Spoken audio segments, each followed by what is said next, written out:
झाड़ियों से सुशोभित है। आज का ये वैलेडिक्टरी सेशन आपका साथ धूप में छांव है, आपका साथ समंदर में नाव है, आपका साथ अंधकार में प्रकाश है।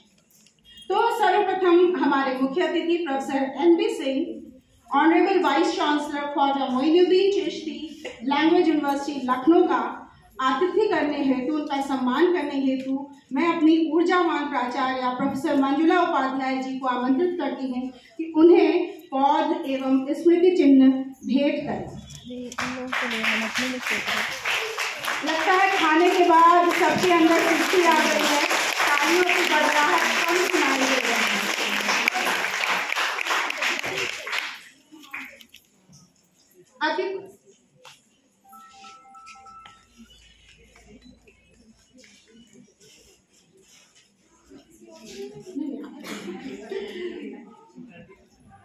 The token of love is being presented by our principal to Honorable Vice Chancellor. Thank you, ma'am, and thank you, sir. अतिथि सम्मान की परंपरा में मैं आमंत्रित करती हूँ हिंदी की विभागाध्यक्ष डॉक्टर कल्पना गुप्ता को कि वो पौध द्वारा हमारे सम्मानित अतिथि professor RP Singh, director international collaboration and international students adviser university of Lucknow का स्वागत करें।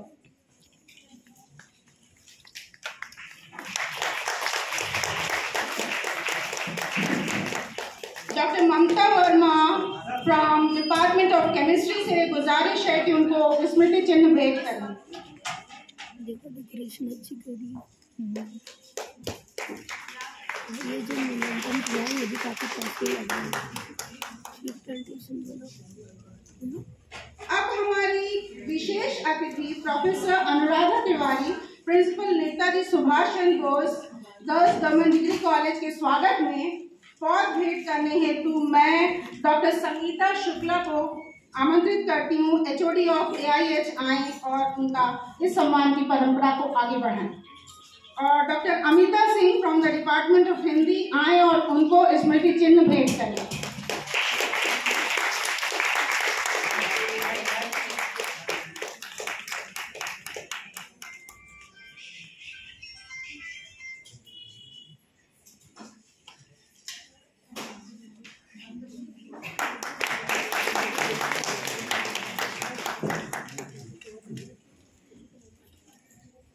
हमारी दीदी लोग का तहे दिल से शुक्रिया एवं हमारे सम्मानित अतिथियों का हम आभार व्यक्त करते हैं।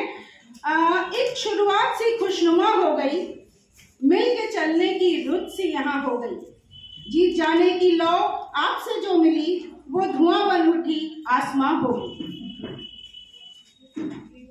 So the very first our chief guest is really, it's an honor and privilege to introduce such a dignitary on the dais, and his CV is so enlarged that it is very difficult for me to compress it in few words, but I'm trying. I'm sorry sir that I have to cut short. So professor Narendra Bahadur Singh, जैसा कि आप नाम से ही देख रहे हैं कितना ऊर्जावान ओजस्वी नाम है, VC of Khwaja Moinuddin Chishti language university Lucknow, had been VC to Hakor Butler Technical University Kanpur also from 2018 to 2021. Served in IET Lucknow, MMEC Gorakhpur also, and sir had adorned the director post of Rajkiya Engineering College Manpuri. He had been Dean Resource Generation and Alumni Relation AKTU and Registrar to AKTU and IET Lucknow. Chairman to ISS ACC and IET Lucknow, State Coordinator, Tech IPI Lucknow.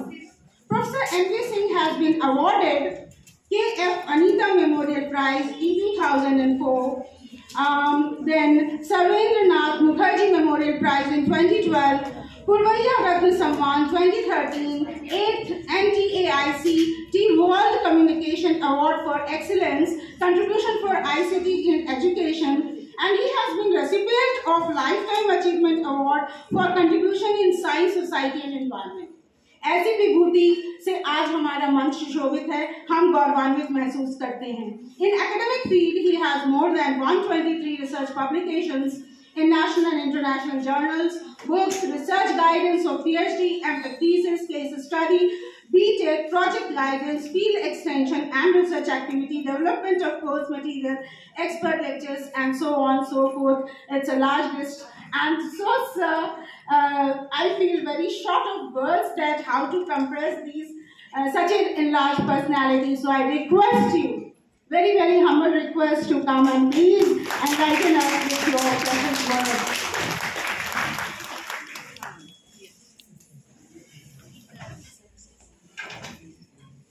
Thank you doctor साहब। यदि इसे cut short करना चाहते हैं cut short ही है, बहुत बड़ा academic है। So nice sir. मैं अपनी मातृभाषा में हमेशा बोलना पसंद करता हूँ, जहाँ तक कि बाध्यकारी ना हो कि हिंदी अंग्रेजी में बोला जाए, क्योंकि जब बात मातृभाषा की होती है तो बात मन से निकलती है।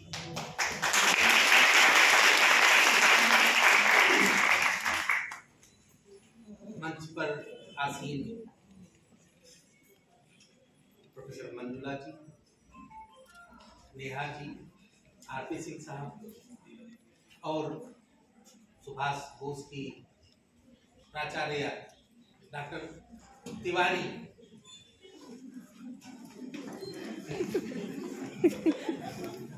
आज मुझे आप लोगों ने बुलाया है बोलने के लिए। ये टॉपिक हमेशा सामयिक रहा है, gender bias step toward sustainability. Basically sustainability के लिए जरूरी है बहुत सारी चीजें, अलग अलग, चाहे वो यूनाइटेड नेशंस, चाहे वो हमारा देश हो। हमने सस्टेनेबल गोल्स निर्धारित किए गए और उन्हीं सस्टेनेबल गोल्स में एक गोल ये भी निर्धारित किया गया है कैसे हम जेंडर बायस से अपने को दूर कर पाए। यहाँ बैठे हुए कुछ हमारी छात्र छात्राएं हैं, ज्यादातर शिक्षक तो दो ही तीन दिख रहे हैं, शिक्षिकाएं आप सब।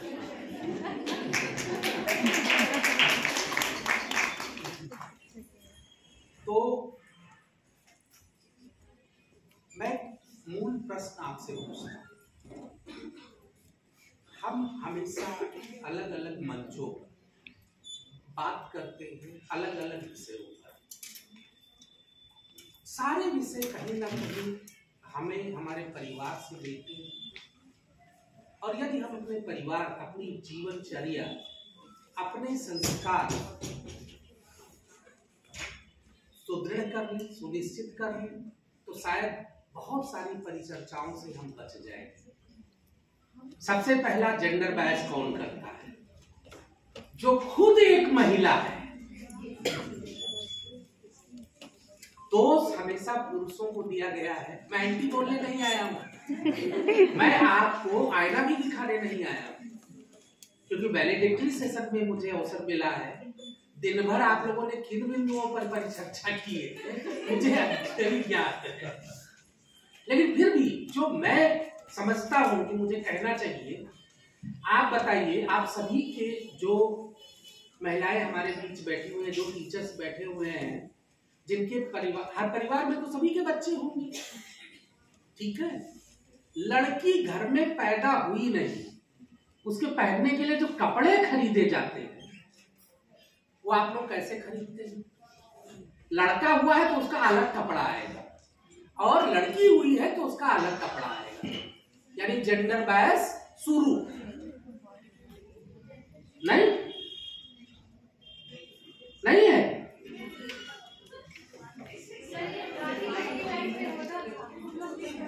नहीं करते हैं। चलिए, अच्छा,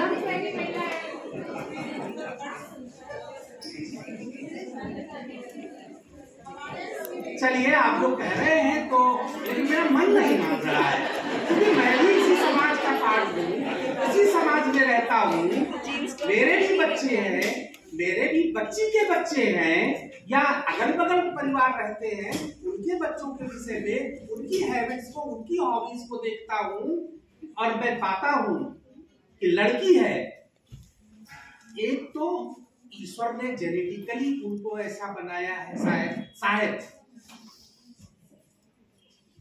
दूसरा हम सामाजिक तौर पर, आज मैं इस महाविद्यालय में आया, आपकी प्राचार्य महोदय प्रोफेसर मंजुला जी से मेरी वार्ता हुई, प्रवेश से संबंधित मैंने कुछ वार्ता की और आपने जो बताया, मैंने कहा वो कौन से बिंदु है आप एज ए पेरेंट अपने बच्चे को वहां पढ़ाने के लिए भेजोगे।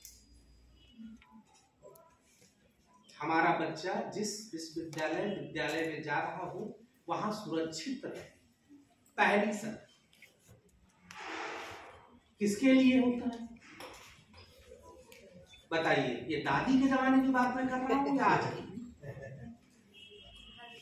तो हमें सबसे पहले, ये मेरा दृढ़ मत है, दृढ़ विश्वास है कि हमें सबसे पहले जेंडर बायस की बात जब भी आएगी परिवार से शुरू होगी, बच्चों के बचपन से शुरू होगी, और यदि हम वहीं पर ये विभेद खत्म करना शुरू कर दें कि तू बेटा है तू बेटी है, तो शायद बहुत बड़े स्तर पर हमें प्रयास करने की आवश्यकता भी नहीं रह जाएगी। और हम सभी लोग इस समाज के विषय में जानते हैं। यदि हम अभी रिसेंट डाटा की बात करें, हम इंडिया में, भारत में रहते हैं, 91 महिलाओं पर 100 पुरुष हैं। ये तो डेटा है ना, सेंसस का डेटा है। 91 महिलाओं पर 100 पुरुष हैं। महिलाएं पैदा नहीं होती हैं, मतलब बच्चियां पैदा नहीं होती हैं, या कोई और कारक है, कोई और कारण। बहुत सारे प्रदेश हैं, इवन माननीय प्रधानमंत्री जी को अन्य प्रदेशों में, पूरे देश में एक कार्यक्रम लाना पड़ा। क्या कार्यक्रम था? बेटी बचाओ बेटी पढ़ाओ। यानी दोनों की रिक्वायरमेंट कहां से आती है? बेटियां कौन भेजता है हमारे घर पे?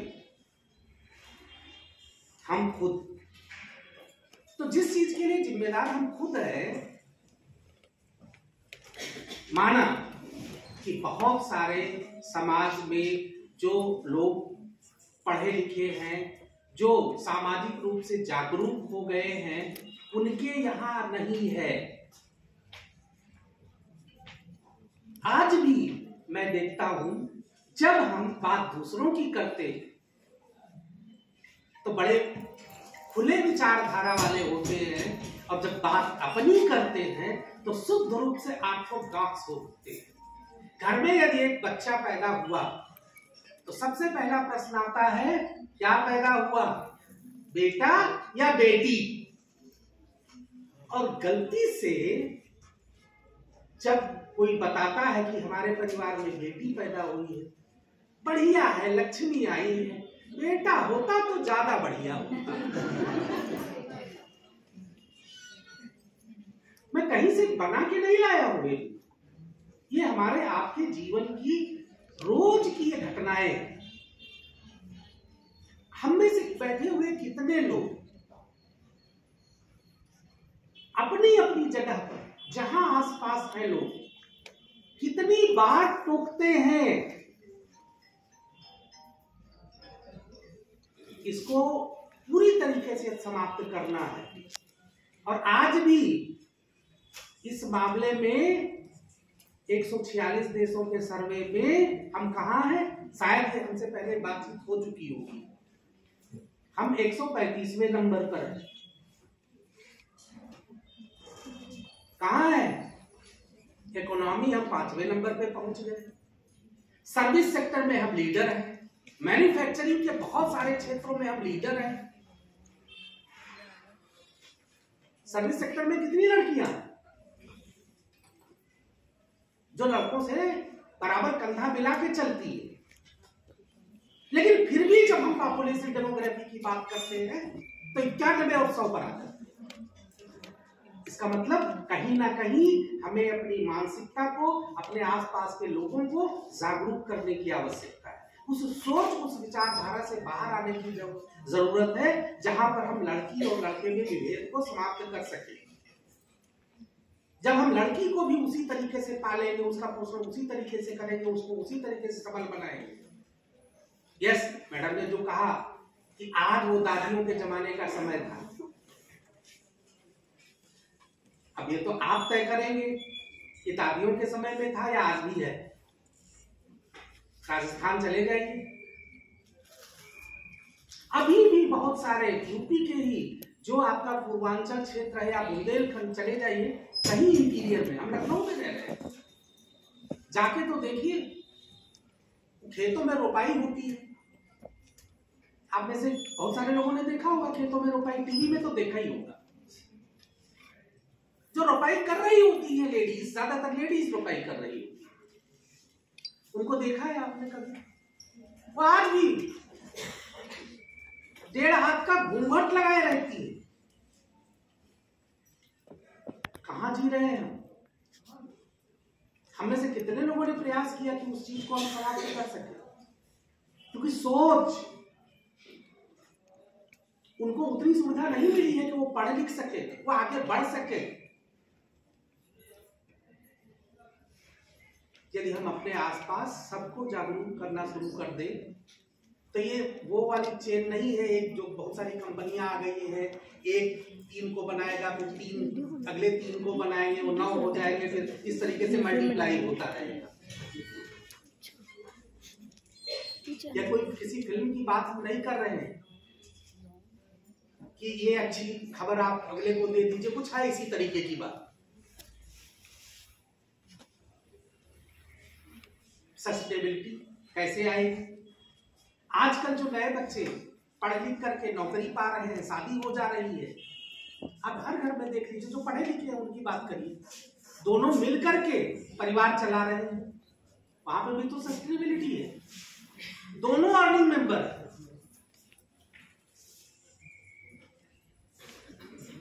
सस्टेनेबिलिटी कैसे आएगी? जब हम 100 लड़कियां 100 लड़के बराबर अपॉर्चुनिटी अपनी मानसिकता से बाहर आए, तो शायद हम कह सकते हैं अब हमारा समाज, हमारा सिस्टम स्थिर हो गया है और अब ये एक गति से आगे बढ़ेगा। और शायद उसी स्थिति को हम आगे अपनी सोसाइटी में बहुत सारी जो नीतियां हैं उनको दूर कर पाएंगे और हमको देश में बेटी बचाओ बेटी पढ़ाओ क्यों बंद किया गया? सभी मेडिकल जहाँ टेस्टिंग होती है, क्या होता है वो अल्ट्रासाउंड, वहां बड़े बड़े बोर्ड लगाए गए, लिखा होता है भ्रूण लिंग की वैधानिक अपराध है। यदि वो बोर्ड जिस दिन हट जाएगा ना, और उसको हटाने के लिए हम सभी जिम्मेदार हैं, हम सभी जिम्मेदार हैं कि वो बोर्ड लगा हुआ है वहां पर, ये हमको तय करना चाहिए कि वो बोर्ड नहीं रहेगा।